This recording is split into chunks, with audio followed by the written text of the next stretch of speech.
Welcome back to another video, guys, from here in Egypt. Right now we are in the city of Luxor, and today we are going to be going to one of the ancient sites here in Egypt, which is called the Karnak Temple. Hello, hi. And on our way there, I thought an important thing to do is to actually go through one of the old cities, or the regular cities that you're going to see here in Egypt. I just have to put my phone down for a second because there's a police officer behind me. But anyways, on our way to one of the most touristy sites, I thought I would walk through one of the places that tourists will not be visiting. Right here, as you guys can see, is where a lot of the normal, regular people of Egypt is going to be living, specifically here in Luxor. All right, well, if you've been watching my videos, you already know that falafel is one of the traditional breakfast foods that they eat here in Egypt very much. And I found a place right here, so we'll try and see if we could grab one falafel. Can I get one falafel sandwich?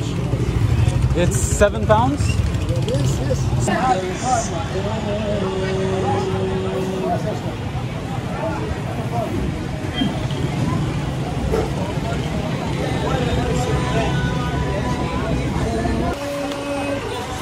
Shukran. Thank you. So now we got our falafel sandwich, which is only about £7. And before we continue, I think I should explore this little side street that you guys can see right here. Show you all of the different things you can buy. You can see right here we have a nice fruit market with some pomegranates, mangoes, grapes, and then look at this. There's literally just a bunch of chickens in a coop right here. Some other regular stores. You have right here some vegetables. Honestly, it's very reminiscent of Morocco, which I've been to before. I can definitely say I am the only tourist over here. I don't think many tourists go by here, but it is very interesting. Like over here, be warned, you can see, hello. I don't even know what type of animal that was, but there are some animals that you can buy. Anyways, and over here, you see there are some stores that you can buy some clothes, some regular traditional Egyptian clothes, some sunflower seeds and other types of seeds, and many different things. All right, now I just walked a little bit away from all of the madness in Egypt to show you the regular homes that people would live in. You can see, hello, hi, how are you? And this right here where we're walking through is the regular spots that most people in Egypt are going to be living. It's not right along the Nile. Oh, look at this. Just right here, some goats roaming around. No one's even watching them. They're just off to chill and relax. But anyways, that is interesting. Well, now I'm just walking through a regular Egyptian village. I am kind of lost. I'm not sure how to get back onto the regular road, but I'm just going to keep walking this way towards the Nile, and hopefully we will get out of this sometime soon. And we have made it back onto the main road, and literally just 5 minutes away from the area that we were at, you can see we have another amazing tourist site. This right here would be the Road of the Sphinx. As you guys can see right there, there is one Sphinx that is almost destroyed. That one, his head is chopped off.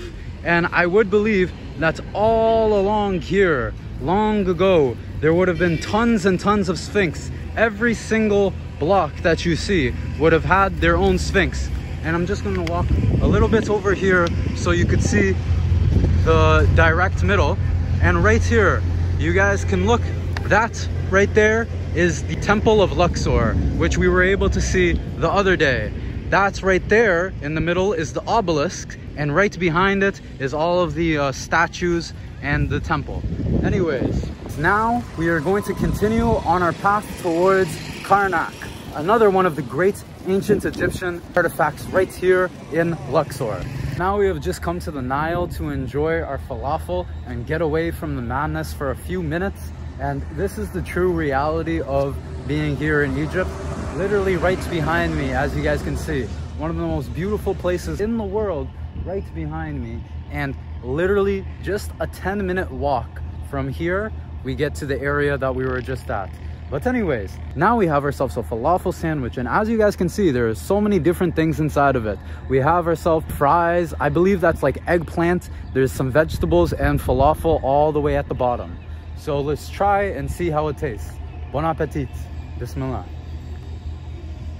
That first slice was a lot of eggplant, and I've never been the biggest fan of eggplant, but you know what, with some fries and some vegetables mixed in all together, it's not that bad. But anyways, now I think we have enough room to get down to the falafel, so this next bite hopefully will be the best. Let's go. Amazing. Honestly, I really love these falafels here in Egypt. You guys can just see that green falafel. Absolutely amazing. Now we've just come back to the Avenue of the Sphinx, as you guys can see behind me. Although all the way back where we came from was the Luxor temple, now we have continued along the avenue, and now we have made it to the opening of the Karnak complex. And wow, you can just take a look at this. So spectacular. Such an amazing ancient artifact right here. And you guys can just see all in the background. The Avenue of the Sphinx actually continues on all the way over there, and it might continue even further. I'm not sure. But you guys can see in the backgrounds, they've got the palm trees all over here. This is all an ancient area, hasn't been changed through developments. Such an amazing area right here. Right there you can just see the destroyed temple, and you can just imagine long ago, back in the day, there would have been a huge structure right here. And just imagine, if you were a visitor, you would have been walking down this valley with all of the sphinxes in perfect form, and gets all the way over here to see this such incredible structure. Wow. You could just imagine how in awe a person would have been of seeing this in the prime of the ancient Egyptian empire.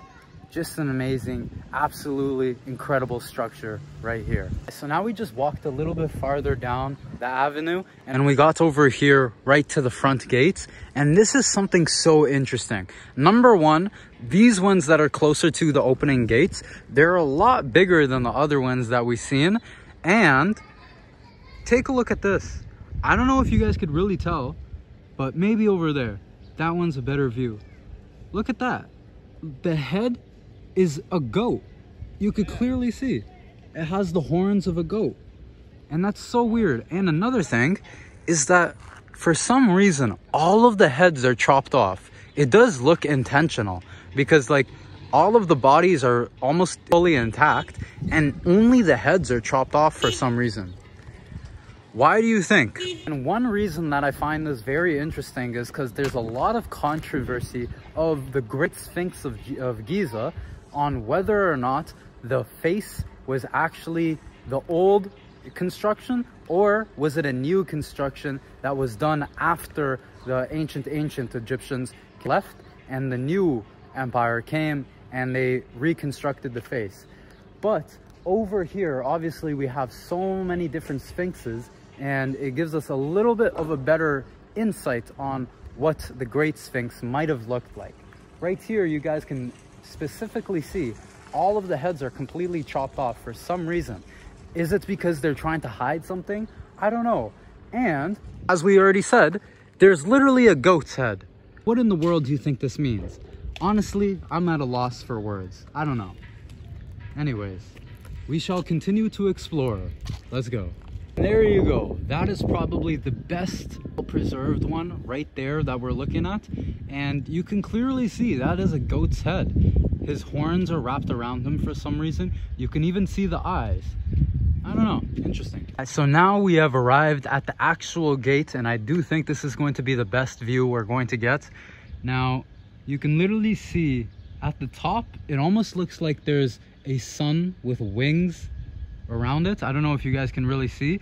And then all along the gate, there are these depictions of, I'm not sure, I do believe this would have been the sun god of Egypt, or Horus, one of the other gods of Egypt. And you guys can just see there's so many different depictions. If you guys have been watching my videos, you guys obviously know that I don't have enough money to be visiting all of these sites, but I can definitely say, even though I've only seen the very beginning of it, I've already thought that this is probably the #1 site I've seen in all of Egypt, and not just Egypt, all across the world. This is truly a magnificent site with such history, and it's just so interesting. But anyways, we shall continue to walk around and see what we can see. Let's go. As you guys can see, they've literally constructed these high walls so that way you can't see anything of the complex, but you guys will at least be able to see, and I'm going to be able to see through the video just like you guys. I'm not going to be able to see with my own eyes. We are going to take a look over the wall. So take a look at this. I literally have no better view coming all the way to Egypt just to see through my phone, just the same as you guys. Anyways, so how does it look? Is it worth $20 or $10 or whatever the price to get in? Alright, so I just came to another viewpoint, and now we can see an even better view, or I'm not sure if it's going to be better, but another side view. Take a look. What do you guys see? Right now, I have no idea. I literally just looked on the map, and there's not going to be any better view for the whole rest of the road because it's going to be leading us away from the Karnak temple. So I guess that's basically going to be it for our exploration of the Karnak temple and it for our time here in Luxor. To wrap it up right now, in our next video, hopefully inshallah we'll be in Cairo, and we'll see you guys in the next one. Peace.